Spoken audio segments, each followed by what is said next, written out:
Hello, ladies and gentlemen. My name is Chris Stallings. You may know me here on YouTube as MarauderX, and as always, I'm your host for Operation Recap, where I take some of the stories from Rainfall.com and I throw them here at YouTube to see if they stick. See what happens. This week was a very light week on news, but there was one big story, and I'm going to talk about that a lot. It was Nintendo had a Direct, and this Direct was directly related to Smash Brothers. See what I did there?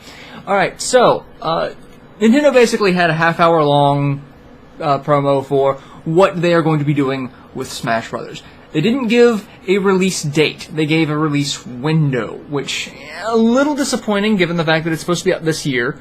A little more concrete. The release windows are, if you're aiming for the 3DS, you will be able to pick it up this summer. If you are waiting for the Wii U version, you're going to have to wait a little bit longer to winter 2014. Again, really disappointing that they did not nail down a concrete date, and the fact that the two versions are not coming out simultaneously.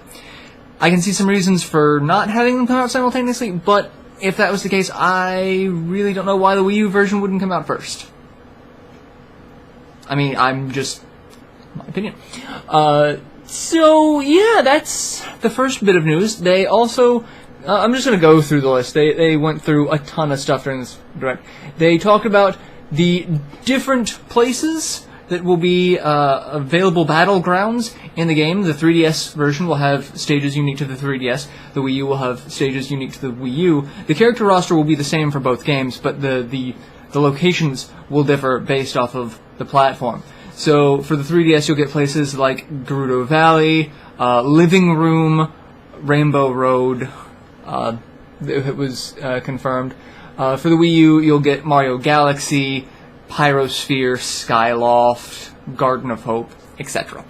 So there will be some exclusive. I don't know how many of the stages will overlap. You would imagine that there would probably be a few, and that there would only be a couple of exclusives. But it looks like there are a little more exclusives than what was previously imagined. There's also stage hazards. One of the things they talked about with the Mega Man Dr. Wily Castle stage is the Yellow Devil, which we saw in the Mega Man teaser trailer when he was announced.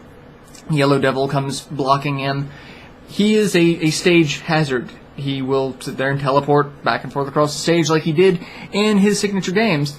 And you can attack his eye as his only vulnerable weak point and cause him to blow up. The thing is, whoever gets the last hit on him turns him into a giant bomb, hurting everyone else. So it becomes it's like a Smash Ball, but stage-oriented rather than everyone-oriented. So it's interesting that they're adding that in.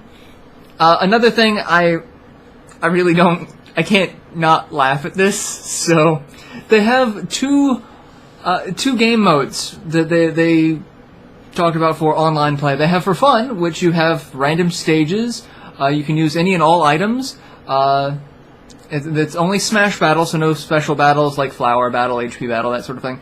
And only the wins are recorded. And then you have For Glory, which is Final Destination, no items.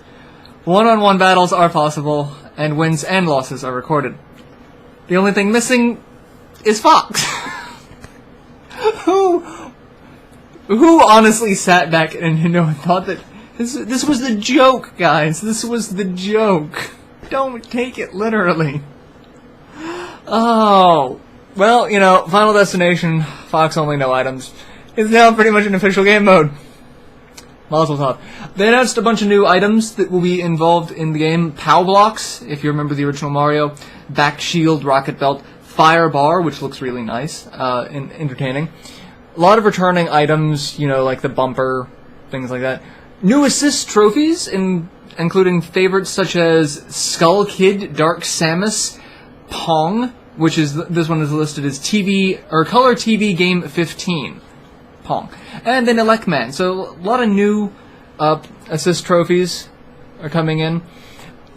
Tons of new Pokemon. They also showed off that you have Master Balls in addition to regular Pokeballs. So now you're screwed if a Master Ball pops in the screen. You're just going to get the crap kicked out of you, rather than picking up a Pokeball and guessing, is it going to be, a legendary, or is it going to be the fish? A lot of the Pokemon that they showed off are newer Pokemon from the XY era, so I'm unfamiliar with a good number of them, but it looks fun with the Pokemans. Let me show you them. One big thing that they also talked about is characters that had transformations. So you had Zero Suit Samus and Sheik. They used to be transformations. Zero Suit Samus, you could either start the match off as Zero Suit, or after using the Smash Ball, you lose the suit and become Zero Suit. Sheik, Zelda, you had the transformation special ability, where you were basically two characters at the same time. They said that's not going to be a thing anymore. They're going to be separate characters. They're not having transformative characters anymore. So I'm actually kind of a big fan of that. I always thought that the transformative characters were a little bit, unbalanced because you had more abilities than everyone else. But if you look at the meta and the competitive side of it, no one picked Zelda for Zelda and Sheik. They were either Zelda or Sheik. Some people were good with both and could, adjust on the fly, but most people, like, if you play as Sheik, you play as Sheik. If you play as Zelda, etc. So they've also announced cosmetic changes. Yoshi will stand a little more upright, which I guess changes his take on things. They showed off several Smash moves, specifically the Villager's Dream Home, Rosalina's Power Star, and Mega Man's Mega Buddies. There's a long-running joke that Nintendo is showing more love to Mega Man than Capcom has in the last couple of years, because apparently there's at least several Mega Men in this game. I'm really excited about that one because I like Mega Man.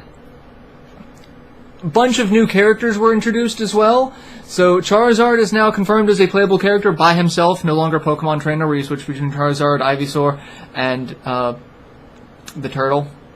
I can't remember his name. Oh my god, this is terrible. I don't remember Gen 1 starter's name. Squirtle. There we go. And then another Pokemon that I have no idea who he is, Greninja. Greninja. I don't know. I know which one he is. He's a newer one. He's I think the third form of one. I don't know. But yeah, so this has been the Nintendo Direct. This was the biggest news of the week. It was really entertaining to sit there and watch this half-hour production. They threw more stuff in this Direct than they really have at a Smash launch in a while as a single bit of news. Typically, it's the trickle effect thing every day, once a week, that sort of thing.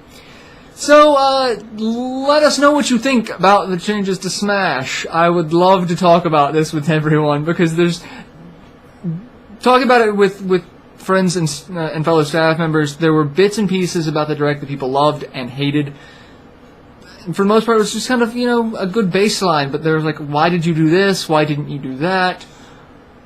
This? Really? Come on, why not that? That sort of mentality about the Direct. So let us know what you think about Smash Brothers for 3DS and Wii U and all of the announced additions. And I will see you next week for another recap. Till then, later everyone.